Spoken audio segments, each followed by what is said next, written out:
My girlfriend cheated on me with her study buddy while I was working overtime to pay for her tuition. She told me he was her cousin when I got suspicious, but I had installed security cameras the week before. I, 29M, am writing this from my newly rented apartment, still processing everything that happened 3 weeks ago. My ex-girlfriend, Maya, 24F, and I had been together for 4 years.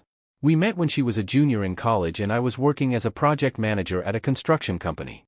She was smart, beautiful, ambitious, and I fell hard for her. We moved in together about 2 years into our relationship, and I thought we were building a future together. Spoiler alert, we weren't. Let me give you some background on our relationship. Maya came from a pretty traditional family. Her parents immigrated from India before she was born, and they had high expectations for her. She was studying to become a pharmacist, working on her Doctor of Pharmacy degree, which is a pretty intense program. Her parents helped with some of her expenses, but tuition for pharmacy school is no joke, and she had a mountain of student loans. When we moved in together, I suggested she focus on her studies and not worry too much about working. I was making decent money, around $85,000 a year, and I figured if I could help her graduate debt-free or at least with less debt, it would benefit both of us in the long run. So I covered rent, utilities, groceries, basically all our living expenses. Maya would occasionally pick up weekend shifts at a retail pharmacy to earn some spending money, but I told her it wasn't necessary if it interfered with her studies. Looking back, I can see how this created an imbalance in our relationship. I was essentially financially supporting her, which I didn't mind at the time because I loved her and believed we were partners. But it also meant she didn't have much accountability to me. She could do whatever she wanted with her time, and I was too busy working to keep close tabs on her schedule. Maya's final year of pharmacy school was brutal. She was taking advanced clinical rotations, preparing for licensing exams, and working on her capstone project. She'd come home stressed, complaining about the workload, and I'd try to be supportive, making dinner, giving her space to study, listening to her vent about difficult professors and impossible exams. I was proud of her for pursuing such a challenging degree, and I wanted to do everything I could to help her succeed. Around January of this year, Maya mentioned that she'd been paired with a study partner for one of her clinical courses. His name was Derek, and according to Maya, he was one of the top students in her program. She said they'd been assigned to work together on case studies and that they'd probably be meeting up regularly to study. I didn't think anything of it at the time. Having a study buddy made sense, especially for such a difficult program. At first, their study sessions were at the library or in study rooms on campus.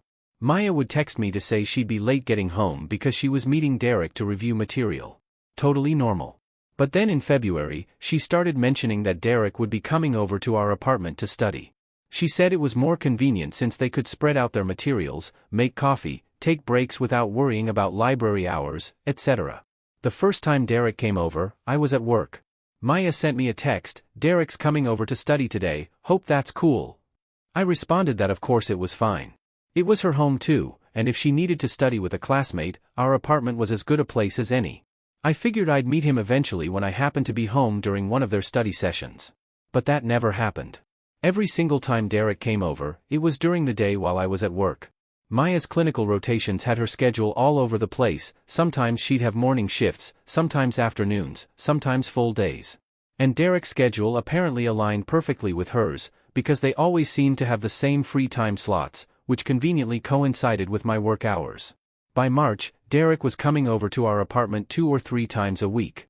Maya would tell me about their study sessions, how helpful Derek was at explaining difficult concepts, how they'd quiz each other on drug interactions, how he'd helped her prepare for a particularly tough exam. She'd show me her study guides and notes, and everything seemed legitimate. I had no reason to be suspicious. Except I was starting to feel a little weird about it. Not suspicious, exactly, but more like, left out? I'd ask Maya when I could meet this Derek guy who was spending so much time with my girlfriend, and she'd say, "Oh, you will eventually," or "His schedule is just really packed." When I suggested maybe we could all grab dinner sometime, she'd say Derek was too busy or that he was kind of shy and probably wouldn't be up for it. Then one night in late March, I came home early from work. We'd finished our project ahead of schedule, and my boss let us leave at 3 p.m. instead of 6 p.m.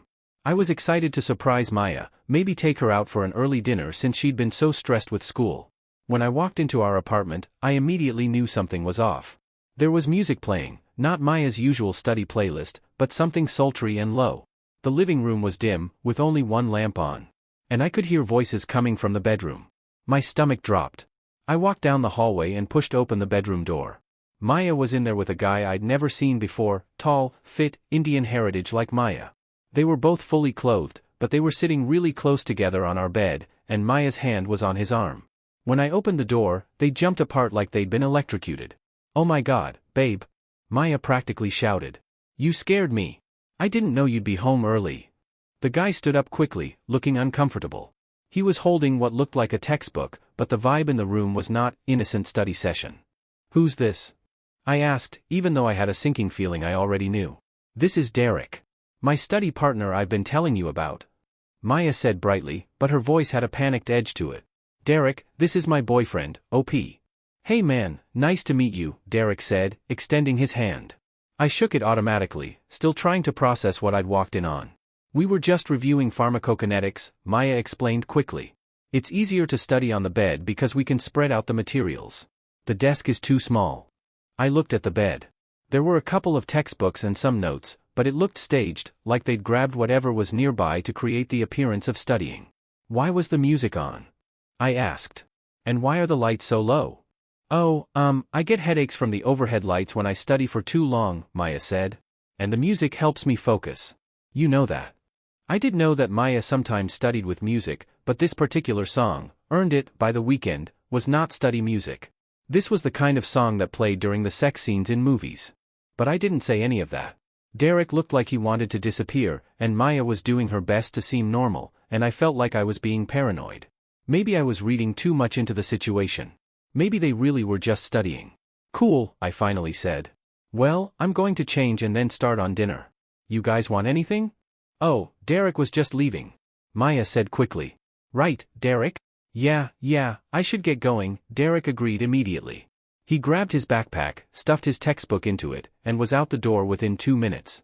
After he left, I asked Maya about what I'd walked in on. She got defensive immediately. "What do you mean, what you walked in on?" "We were studying." "God, do you not trust me or something?" "I trust you," I said, even though I was starting not to. It just seemed like, I don't know, the vibe was weird. The vibe was, two pharmacy students trying to pass their boards, Maya snapped. "I'm stressed out of my mind, I'm working my ass off, and now I have to deal with you being jealous of my study partner?" She turned it around on me so effectively that I ended up apologizing. I told her I wasn't trying to be jealous or controlling, that I was just surprised by the setup when I walked in. She softened a bit and said she understood but that I needed to trust her. We'd been together for years. She loved me. Derek was just a classmate. Nothing was going on. I wanted to believe her. I really did. But something in my gut was telling me that what I'd seen wasn't innocent. The problem was, I had no proof. Just a feeling. That's when I decided to install security cameras. I want to be clear about something, I'm not normally the type of person who spies on their partner. I've always believed that relationships should be built on trust, and the idea of secretly monitoring Maya felt wrong to me. But I also couldn't shake the feeling that something wasn't right, and I needed to either confirm my suspicions or put them to rest so I could stop feeling crazy. So the next day, I went to an electronics store and bought 2 Wyze security cameras. They're small, inexpensive, and you can access the footage from your phone. I told myself I was installing them for general home security. We lived in a decent neighborhood, but there had been some car break-ins recently, so it wasn't completely unreasonable. I installed 1 camera in the living room, positioned to show the front door and most of the common area. I installed the second one in the hallway, angled so it could see into our bedroom if the door was open, as well as the bathroom door and the kitchen entrance. I told Maya about them that evening, framing it as a security measure. "I picked up some security cameras today," I said casually. "There's been a lot of break-ins in the neighborhood lately, and I figured it would be good to have some eyes on the place when we're not home." Maya looked up from her laptop. "Security cameras? Where did you put them?" "1 in the living room and 1 in the hallway. They're connected to an app on my phone so I can check in remotely. I can add you to the app too if you want." She hesitated for just a second. I caught it, but then nodded. "Sure, that makes sense. Yeah, add me to the app." I did add her to the app, but what I didn't tell her was that the cameras had a feature where you could set up custom notifications and hide certain camera feeds from shared users. So while Maya could see the living room camera on her app, the hallway camera was hidden from her view and would send motion detection alerts directly to my phone. I felt guilty about it. But I also felt like I needed to know the truth. For the first week, nothing happened. Maya and Derek continued their study sessions at our apartment, but they stayed in the living room or at the kitchen table, visible on the camera that Maya knew about. They kept a professional distance, studied with actual focus, and everything seemed above board. I started to feel like maybe I had been paranoid after all. Then, on a Thursday afternoon in early April, I got a motion detection alert from the hallway camera. I was at a construction site, in the middle of inspecting some foundation work, but I pulled out my phone and opened the app. The footage showed Maya and Derek entering the apartment together. They were laughing about something, standing close. Maya locked the door behind them. Then, and this is where my heart started pounding, instead of going to the living room or kitchen to study, they went straight to the bedroom. I couldn't see into the bedroom from the hallway camera's angle when the door was closed, but I could see them enter and the door close behind them. They were in there for 3 hours. 3 hours. No studying in the common areas, no coming out for breaks, just, in the bedroom together with the door closed. I tried to focus on work, but I couldn't. My mind was racing. What were they doing in there? Were my worst fears being confirmed? Or was there some innocent explanation I wasn't seeing? When I got home that evening around 6:30 p.m., Maya was alone, cooking dinner in the kitchen like nothing had happened. "Hey babe," she said cheerfully. "How was work?" "It was fine," I said, trying to keep my voice normal. "How was your day? Study with Derek?" "Oh yeah, he came over for a bit this afternoon. We got through a ton of material on cardiovascular drugs. Super productive." She was lying straight to my face. They hadn't studied in the living room. They'd gone straight to the bedroom. "That's good," I managed to say. "Where did you guys study? Living room?" "Yeah, we set up at the coffee table," she said without missing a beat. Another lie. I excused myself to the bathroom and pulled up the camera footage on my phone. I watched it again, hoping I'd somehow misinterpreted what I'd seen. But no, they'd entered the apartment at 1:47 p.m. and gone directly to the bedroom. Maya had come out alone at 4:52 p.m. Derek had left around 5:15 p.m., also alone, probably to avoid any chance of running into me. Over the next 3 weeks, this became a pattern. Derek would come over, they'd go to the bedroom, and they'd stay in there for hours. Once, I watched the live feed during my lunch break and saw Derek leave the bedroom shirtless to get water from the kitchen. Shirtless. In my apartment. Getting water from my refrigerator after doing God knows what with my girlfriend in my bed. I felt sick. I felt angry. But I also felt like I needed to gather more evidence before I confronted Maya. Every time I considered bringing it up, she'd talk about how stressed she was with her exams coming up, how hard she was working, how grateful she was for my support. How could I accuse her of cheating when she was in the middle of the most important time in her academic career? So I waited.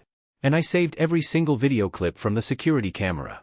I had footage of them arriving together, going to the bedroom, Derek leaving shirtless, them kissing in the hallway when they thought no one was watching. I had weeks of evidence. Then came the cousin incident. In mid-April, one of my coworkers was having a birthday party at a bar downtown. He told me to bring Maya, and I was excited because we hadn't been out socially together in months. She'd been too busy with school. When I mentioned the party to Maya, she seemed reluctant at first but eventually agreed to go.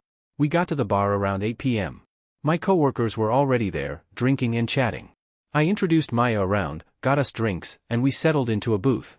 Everything was fine until Maya suddenly froze, staring at something across the bar. I followed her gaze and saw Derek. He was there with a group of people, laughing and drinking. He hadn't noticed us yet. "That's Derek," Maya whispered urgently. "My study partner." "Oh, cool. Let's go say hi," I suggested, curious to see how they'd interact in public. "No." Maya grabbed my arm. "I mean, we don't need to bother him. He's with his friends." But it was too late. Derek had spotted us, or more specifically, had spotted Maya. His face went pale, then he quickly looked away and said something to the group he was with. "He saw us," I said. "Come on, it would be rude not to say hi." I started walking toward Derek before Maya could stop me. "Hey Derek." I called out as we approached. "Funny running into you here." Derek looked like he wanted to melt into the floor. "Oh, hey.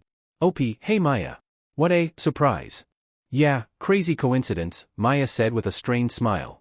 "We're here for my boyfriend's coworker's birthday party."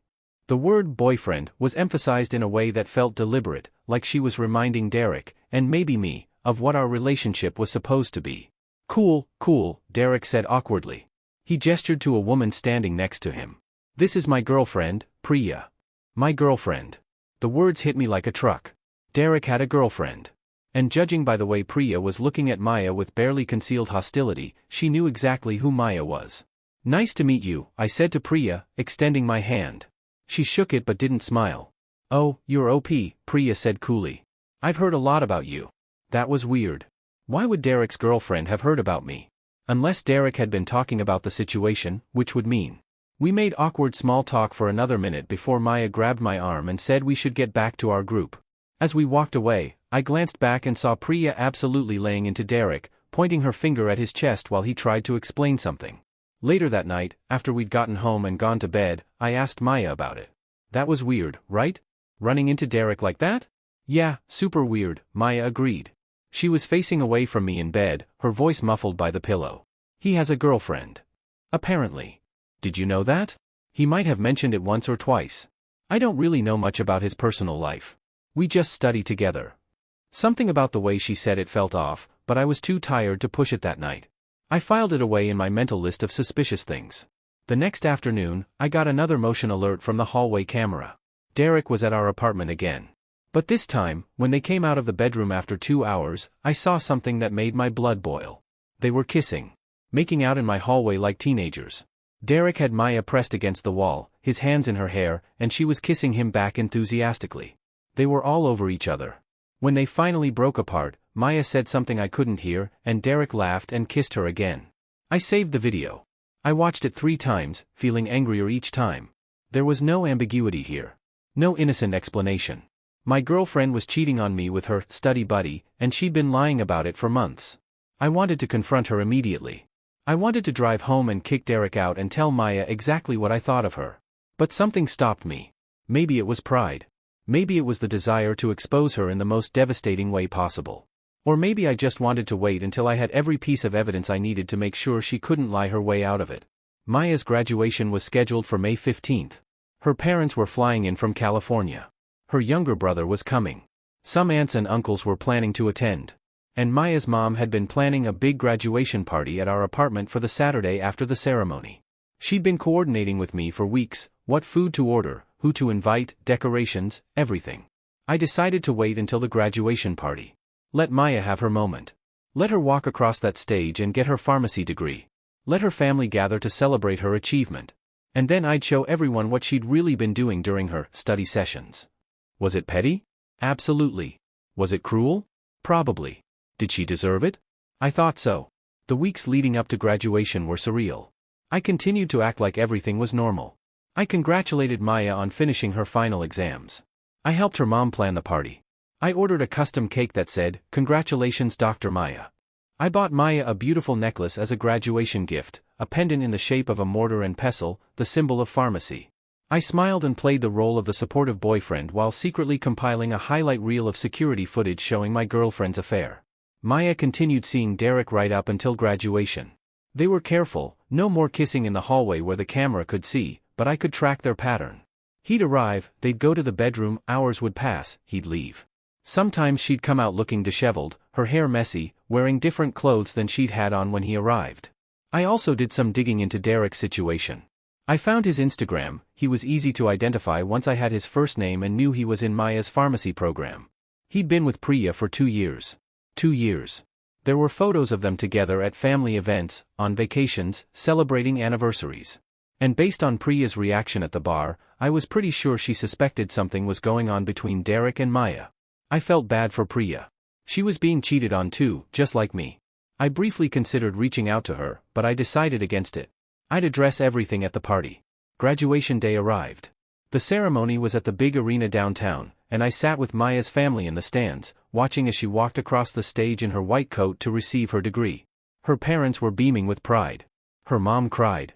Her dad took about 100 photos. And I sat there, feeling numb, knowing what was coming the next day. After the ceremony, we all went out to dinner at Maya's favorite restaurant. Everyone toasted to her success. Her dad gave a speech about how proud he was of his daughter, the first pharmacist in the family. Maya thanked everyone, including me, for their support. "I couldn't have done this without my amazing boyfriend," she said, raising her glass to me.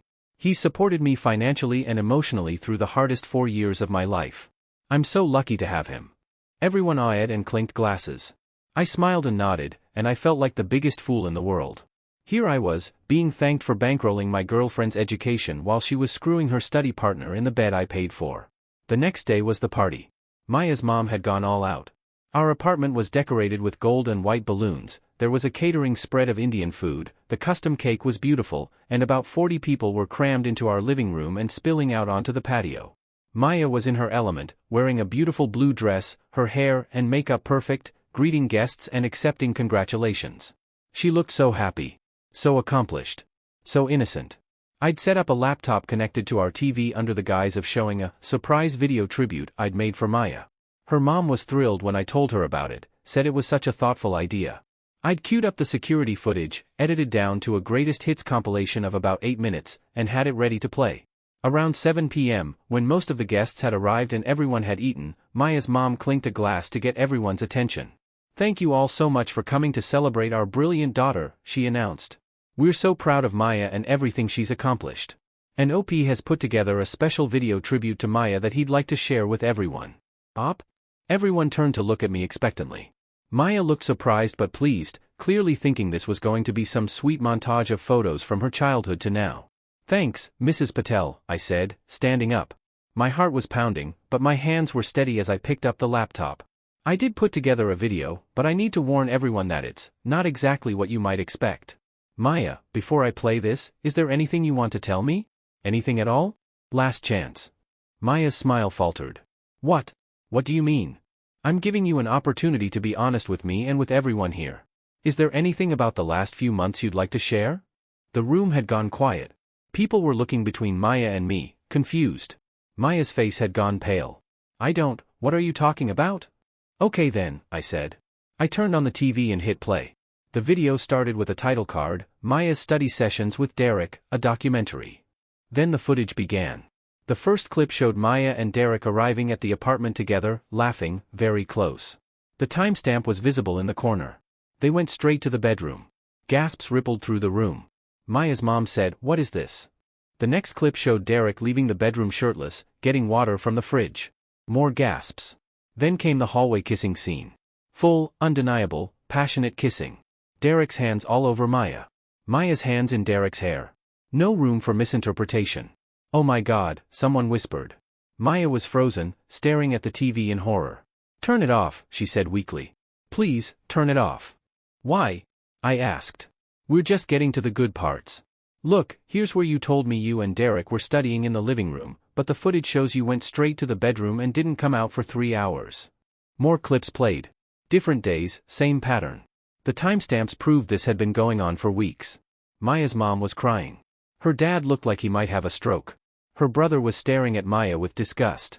The guests were all either watching the screen in shock or staring at Maya, waiting for an explanation. "You psycho!" Maya finally screamed at me. "You've been spying on me? Recording me without my consent? That's illegal." "Actually, it's not," I said calmly. "This is my apartment too. I pay for it. I'm legally allowed to install security cameras in common areas. And I told you about the cameras, remember? I even added you to the app. You're insane." "Am I? Because from where I'm standing, I'm the guy who paid for your entire life for 4 years while you cheated on me with your study buddy." The video had ended. The TV screen showed the last frame, Maya and Derek in an embrace in our hallway. Maya's dad found his voice. "Is this true? Have you been having an affair?" "Daddy, I can explain." "Explain what?" I cut her off. "How you've been sleeping with Derek in our bed while I was at work. How you lied to me about what you were doing during your study sessions. Oh, and everyone should know, Derek has a girlfriend too. Her name is Priya. So Maya wasn't just betraying me, she was helping Derek betray someone else." Maya burst into tears. "It just happened. It wasn't supposed to mean anything. We were spending so much time together studying and it just developed. But I love you. I was going to end it with Derek after graduation." "You love me?" I laughed bitterly.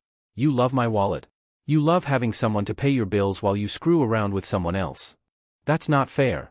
What's not fair is working 60-hour weeks to support you, coming home exhausted, and trusting you when you said you were studying. What's not fair is me paying for this entire party to celebrate your achievement while you've been making a fool out of me for months." Maya's mom approached her daughter. "Maya, how could you? This boy has been nothing but good to you. He's paid for your living expenses, treated you like a queen, and this is how you repay him. Mom, please. Don't, Mom, please, me. Your father and I raised you better than this. We taught you about loyalty, about integrity, and you throw it away for what? Some boy from your school? Derek isn't just some boy, we have a connection. Enough. Maya's dad roared. I'd never heard him raise his voice before. You will apologize to OP right now. And then you will pack your things and leave. You're not staying in this apartment another night. Where am I supposed to go? Maya cried. That's not OP's problem anymore, her dad said. You can stay with your aunt until you figure something out. But you've disgraced yourself and this family.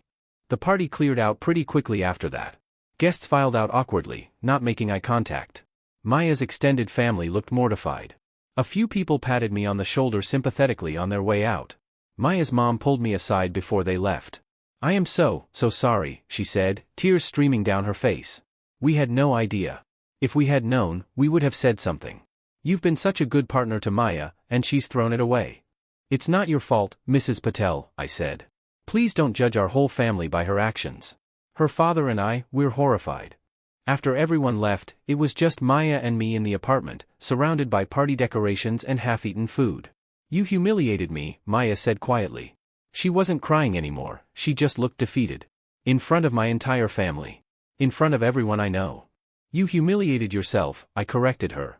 I just showed people what you've been doing. If you're embarrassed, it's because your actions are embarrassing. You could have just broken up with me privately. You didn't have to destroy me like that. You're right, I could have. But you know what? You were going to let me keep being the fool. You were going to move on to your pharmacy career, probably keep me around as the safety net boyfriend while continuing to see Derek on the side. I wanted to make sure everyone knew the truth about who you really are. I made a mistake. Months of deliberate lying isn't a mistake. It's a choice. You chose to cheat. You chose to lie to me every single day. You chose to disrespect me and our relationship and everything I did for you. Maya started crying again. I really was going to end it with Derek. This week, actually. After graduation. I knew it was wrong, I knew I needed to stop. And yet you didn't stop. You had dozens of opportunities to come clean, to end the affair, to be honest. But you didn't take any of them. You only care now because you got caught. We argued for another hour. She tried every tactic, apologizing, blaming me for working too much, saying I'd become distant, insisting Derek had pursued her and she'd been too weak to resist, promising she'd never see him again if I'd just give her another chance. None of it worked. Finally, I told her she had until the end of the week to get her stuff out of the apartment. I was going to stay at a hotel for a few days to give her space to pack, and when I came back, I expected her to be gone. What about the lease? She asked. It's in both our names. I already talked to the landlord. I'm buying out your half of the remaining lease. Consider it your graduation present. That was 3 weeks ago. Maya did move out, though it took her 2 weeks instead of 1. She went to stay with her aunt initially, but last I heard from a mutual friend, she'd moved into an apartment with a couple of roommates. The fallout has been extensive. Maya's family is still processing everything. Her mom has called me twice to apologize again and to let me know they're handling the situation with Maya, whatever that means. Her brother texted me to say he always thought Maya was spoiled and that I deserved better. Her dad hasn't contacted me, but I heard through the grapevine that Maya has been effectively banned from family events until she shows real remorse and growth. The video went a bit viral in Maya's social circle. I didn't intend for that to happen, but someone at the party recorded part of my presentation on their phone and shared it. Maya's pharmacy school classmates have seen it. Derek's girlfriend Priya saw it. She reached out to thank me for confirming her suspicions and to let me know she'd dumped Derek immediately. Apparently, he'd been gaslighting her for months, telling her she was paranoid for thinking something was going on with Maya. Derek himself sent me a long email apologizing and trying to explain.